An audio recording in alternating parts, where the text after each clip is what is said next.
Welcome to my YouTube channel, Mirror of Death. The screaming started before midnight. Emily jolted awake, her heart hammering, the echo still bouncing off the walls of the old farmhouse. At first she thought it was a dream, but then came the knocking from beneath the floorboards. 3 slow, deliberate thuds, like someone trying to claw their way out. She froze, holding her breath. The sound came again, louder this time. Something or someone was under the house. She reached for her phone, but the screen flickered and died. The power had gone out again. A thin draft slid through the cracks, carrying with it the scent of wet earth and decay. The house seemed to breathe around her, the wood moaning like it was alive. She grabbed her flashlight and whispered to herself, "It's just the pipes. It has to be," but she knew it wasn't. The house on Ridge Hollow Lane had been abandoned for 40 years before she bought it. Locals warned her to stay away, claiming strange things happened there after dark, but Emily wasn't superstitious. She was a journalist chasing a ghost story, and she'd found one. She crept downstairs, the flashlight trembling in her grip. The basement door stood at the end of the hallway,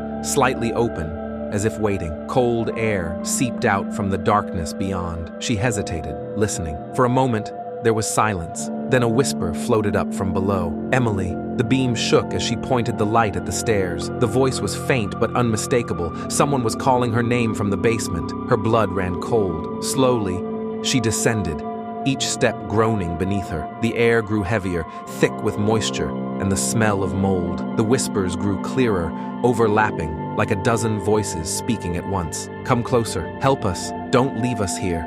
Her light flickered, revealing walls covered in strange black stains. The deeper she went, the louder the voices became, some crying, some laughing, some chanting in a language she didn't understand. When she reached the bottom, she saw it. A large wooden door half buried in the foundation wall, chained shut with rusted links. The whispers were loudest there, seeping through the cracks like smoke. Her hands shook as she reached out, brushing the cold surface. The wood pulsed beneath her fingers, warm like living flesh. She stumbled back, horrified. Then she saw the carvings, names scratched into the door, dozens of them. And at the bottom, freshly etched, was hers. Emily. Her breath caught in her throat. The flashlight flickered again, and in that instant of darkness, something moved behind her. She spun around, but nothing was there. The silence pressed in, and then she heard it, scratching. From inside the walls, from beneath her feet, from the door. The chains rattled violently, as if something was fighting to get out. "Set us free," the voices hissed. She turned to run, but the door slammed open with a deafening crack. A wave of freezing air burst out, snuffing her light. She screamed, stumbling backward, her flashlight clattering across the floor. In its faint beam, she saw them. Figures crawling out of the doorway, pale and twisted, their faces stretched into silent screams. Their eyes were hollow, black pits. Their mouths opened in unison, and the sound that came out wasn't human.